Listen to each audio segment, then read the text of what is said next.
Достар, қалдарыңыз қалай? Ертең қызымның туған күні 4 жасқа толады, Құдай қаласа. Соған тездетіп сүтті қыз тортын пісірмекшімін. Ол үшін маған 3 жұмыртқа керек. Мендекс S1 деген. Сосын сгущенка. Май менде осындай май. Ұн керек 200 грамм. Осы 200 грамм ұнға мынандай бір пакет разрыхлительді алып саламын. Ұнға араластырып қояйын. Сосын креміне творожный сыр керек 300 грамм. Және сливки керек 33%, мынау таза сливки. Ең алдымен сгущенкамды есептеп аламын. Нөлге қойып, ыдысымды бірден ыдысыма 500 грамм сгущенка саламын. Осыған 3 жұмыртқамызды жарып саламын. Менде миксер жоқ, кәдімгі блендер осындай браунның. Осымен араластырамын. Майды микроволновкаға салып ертіп алдым. Сосын ұнымызды да саламын.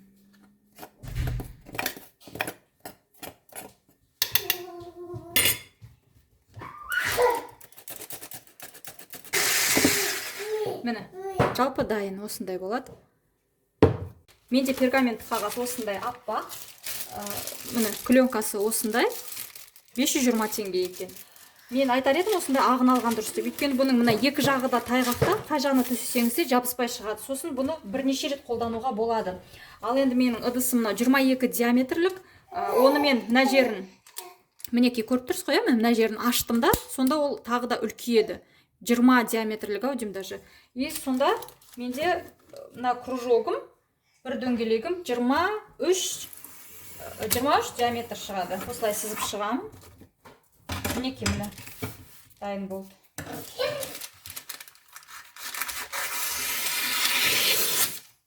Әр пергаментке 2,5 немесе 3 ас қасықтан құямыз. Ал нақтысы 75 граммнан құйсаңыз дұрыс шығады. Егер де сізде де осындай таразы болса, тіптен жақсы.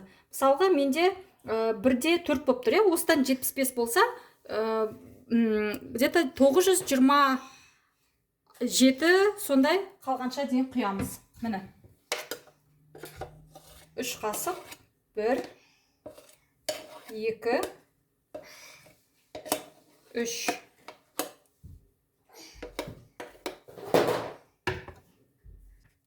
Қасықпен осылай істеймін мен. Енді бұлай шеттерін бір-біріне біріктіріп, тартатын жағынан ұстап. Мінекей осылай бір-біріне біріктіріп шығам. Ортасында аздау болса, өстіп жүз беремін. Осылай жылжытып, бір керке етіп төсеп шығамын. Пісіруіне келетін болса, әркімнің пеші әртүрлі болғандықтан, өзіңіздің пешіңізге қарай ыңғайлаңыз. Мен өзім 180-200 градуста бір 5 минуттайма пісіремін, шеттері қызарғанға дейін. Осылай піскен соң шеттерін бәрін пышақпен бір өтіп шығам, дұрыс алыну үшін. Сосын тәймендеп матаға немесе сеткаға сүріп алсаңыз болады. Бір-бірінің үстіне қоймаңыз, өйткені жабысып қалады. Неке мына піскен корждың шеттерін кеспей-ақ бірден тортты жинай берсеңіз болады, немесе кесуге де болады. Мен кеспекшімін. Мінекей мына жаңағы формамды алып, жинаймын оны. Мына жағымен емес, мына жағымен алып, қойып ішінен кесіп шығамын.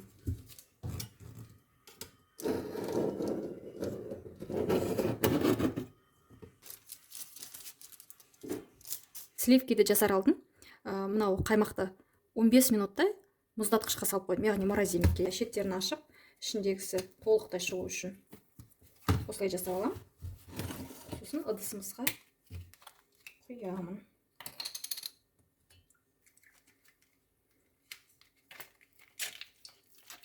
Алдымен баяу миксерлейміз, сосын барып күшін ұлғайтамыз.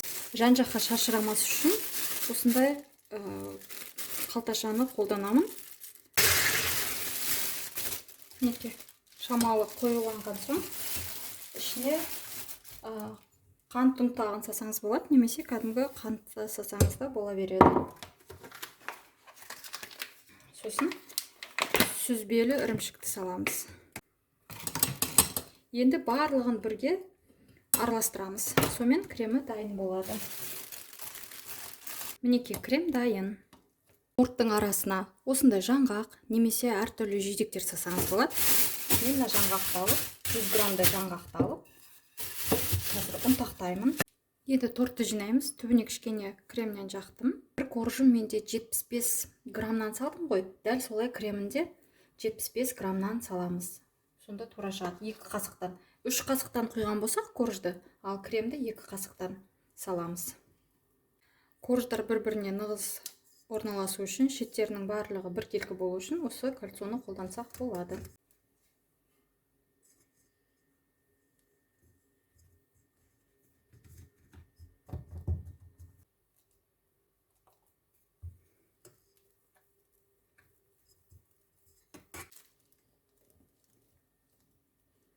Жаңғақ немесе жаңа шоколад ұнтағын немесе әртүрлі жидектерді қолдануға болады. Мынау менде соңғы корж, беттерін осылай шамалы басып нығыздап салдым. Енді бетін пленкамен жауып, бір түнге холодильникке қойып қоямын. Бүгін ертесі міне.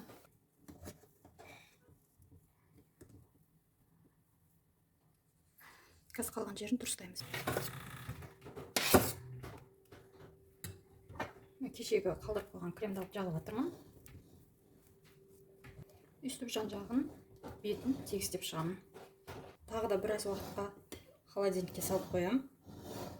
Сосын бетін енді әрлеу керек. Әзірге қалай әрлейтінімді түсінбей тұрмын өзімде. Қолымдағы бар затым осы болып тұр.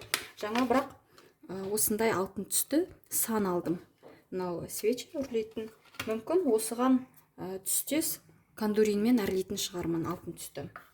Және менің тоңазытқышта осындай шие бар екен. Мүмкін осыны да қолданамын.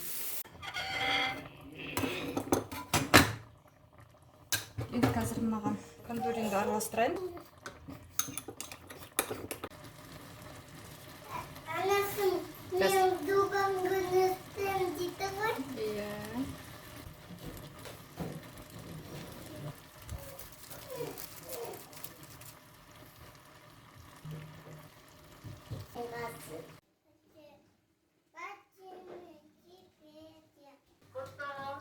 Күл, айнасы күл, суретке түсірем. Қан, күлеміз, 1-2-3, күл. Свеча бар ғой? Иә. Ал арманыңды айт енді. Арманыңды айт, сосын үрле. Өмір жасыңыз ақ болсын.